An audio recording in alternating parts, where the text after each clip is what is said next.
नमस्कार मित्रों, भारतीय इतिहास में ही नहीं बल्कि विश्व के इतिहास में बौद्ध दर्शन का अद्वितीय महत्व है। भारत प्राचीन काल से ही धार्मिक देश है, जहां नित्य प्रति कोई न कोई पर्व त्योहार मनाया जाता रहता है। फिर भी प्रमुख पर्व कुछ ही हैं। उन्हीं कुछ पर्वों में वैशाख पूर्णिमा भी एक है। वैशाख पूर्णिमा का बौद्ध दर्शन में पर्व के रूप में सर्वाधिक महत्व है। इसे त्रिविध पावनी पूर्णिमा कहा जाता है।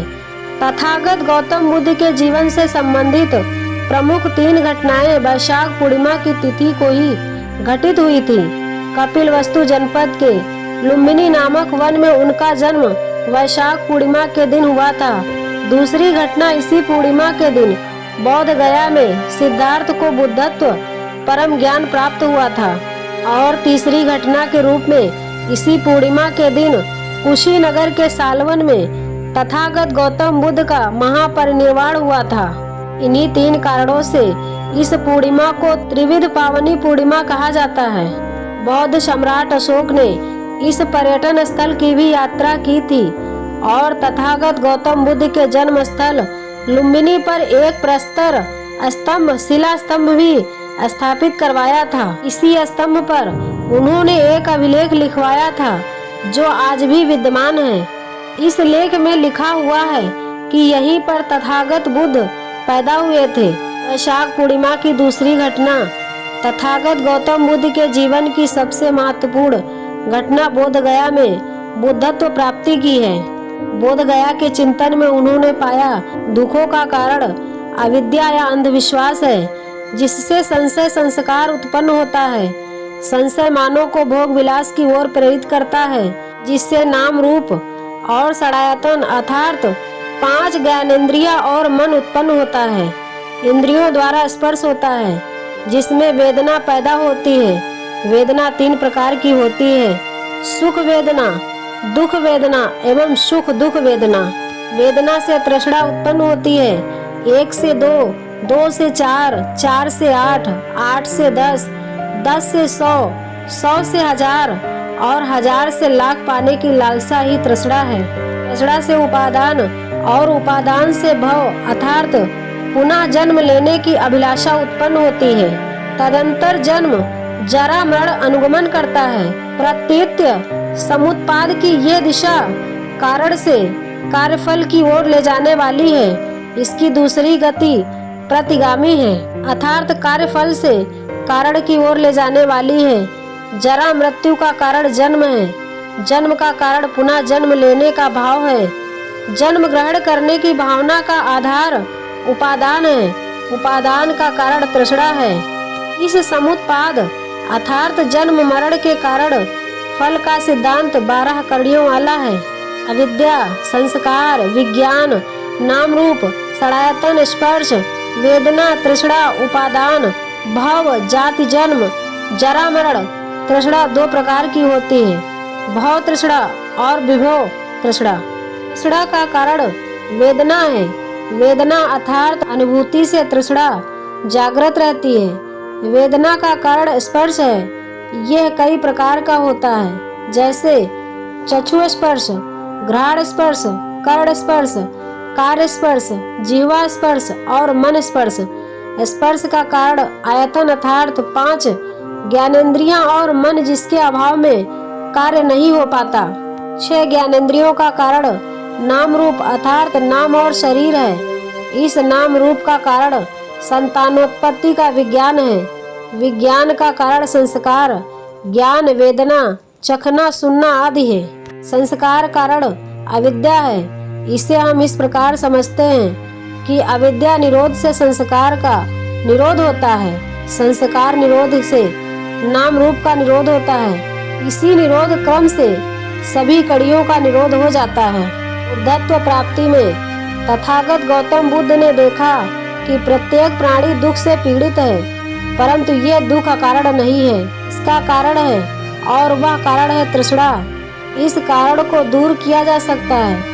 इस दुख के कारण को दूर करने के उपाय हैं, जिसे सर्वोत्तम अष्टांगिक मार्ग कहा जाता है, क्योंकि इस मार्ग के 8 अंग हैं। इसे पाली भाषा में अरि अष्टगिको मग्गो कहा गया है।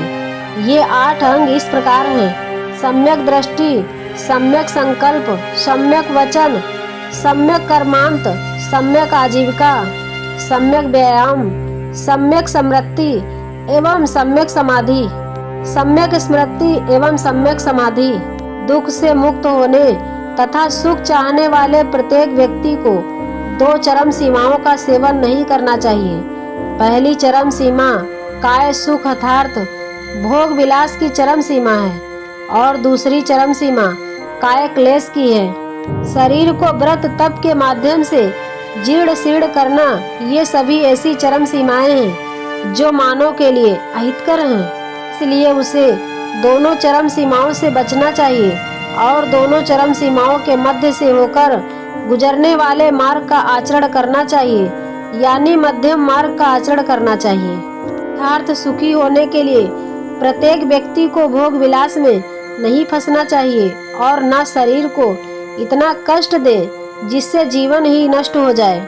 इसी मध्यम मार्ग को पाली भाषा में मजिमा पतिपदा कहते हैं। दुख मुक्त होने के 8 मार्गों को प्रज्ञाशील और समाधि 3 भागों में विभक्त किया गया है। सम्यक दृष्टि वैज्ञानिक दृष्टिकोण, सम्यक संकल्प दृढ़ निश्चय, ये दोनों प्रज्ञा यानी निर्मल ज्ञान के अंतर्गत आते हैं। सम्यक वचन संयमित बोलना, सम्यक कर्मांत कल्याणकारी कार्यों को करना एवं सम्यक आजीविका समुचित साधनों से रोजी कमाना, ये तीनों मार्ग शील यानी मानवीय व्यवहार के अंतर्गत आते हैं। सम्यक व्यायाम हितकारी कार्यों को करना और अहितकारी कार्यों को समाप्त करना। सम्यक स्मृति किए हुए कार्यों का स्मरण करना। सम्यक समाधि निदान का चिरंतन चिंतन करना, ये तीनों सम्यक समाधि के अंतर्गत आते हैं। के उपरांत मानव जीवन को शुद्ध रखने की विधि पारमिता का अध्ययन करना चाहिए। ये 10 पारमिताएं हैं: दान, शील, नैष्कर्म्य, प्रज्ञा, वीर्य, शांत, सत्य, अधिष्ठान, मैत्री, उपेक्षा। इस प्रकार मानव जीवन को सुखी एवं संपन्न बनाने के लिए तथागत गौतम बुद्ध ने 2 चरम सीमाओं अर्थात 2 अतियों, 4 सर्वोत्तम सत्यों, 8 अष्टांगिक मार्गों एवं 10 परमिताओं को मिलाकर 24 तीलियों के धम्म चक्र प्रवर्तनाय की दीक्षा दी। दुख के उत्पन्न होने के 12 कड़ियों की विशेषता भी तथागत गौतम बुद्ध ने बताई। वैशाख पूर्णिमा से संबंधित तीसरी घटना कुशीनगर में उनका महापरिनिर्वाण प्राप्त करना है। कुशीनगर के पास प्रसिद्ध शालवन था, जहाँ महामानव बुद्ध ने 2 वृक्षों के बीच सघन छाया में महापरिनिर्वाण प्राप्त किया था। तथागत गौतम बुद्ध ने अपने जीवन का अंतिम वर्षावास वैशाली में बिताया था। वहाँ से वो चलकर वे पावा नगरी आए थे, जहाँ उन्होंने अपने परम शिष्य कमार पुत्र चुंद के यहाँ सूकर मद्दो एक प्रकार की वनस्पति का भोजन किया था। कहा जाता है कि वहीं से उनका स्वास्थ्य बिगड़ने लगा था, जिससे वे काफी कमजोर हो गए थे। सालवन में पहुंचकर तथागत गौतम बुद्ध आनंद से 2 सघन वृक्षों के मध्य आसन बिछवाए और लेट गए। वे उत्तर की ओर सिर करके दाहिनी करवट आराम करने की मुद्रा में लेट गए। तथागत गौतम बुद्ध ने एकत्रित भिक्षु समाज से आशंका के निवारण हेतु प्रश्न करने को कहा, किंतु किसी भिक्षु ने प्रश्न नहीं किया।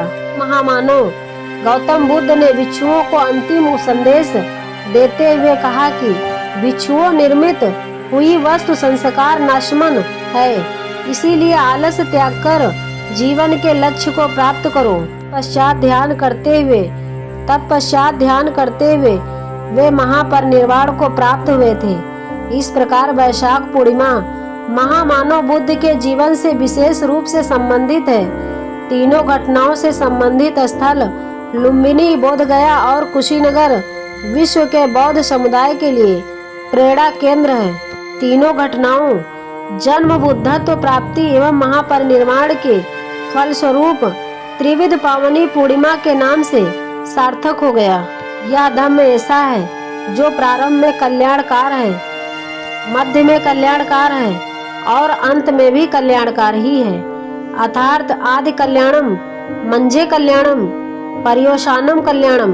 वास्तव में वैशाख पूर्णिमा के दिन सभी लोग दुखी मानव के दुख को दूर करने, भयभीत लोगों को भयमुक्त करने और शोकाकुल लोगों को शोक मुक्त करने के लिए दृढ़ निश्चय कर विचरण करें, तभी वैशाख पूर्णिमा की सार्थकता सिद्ध होगी।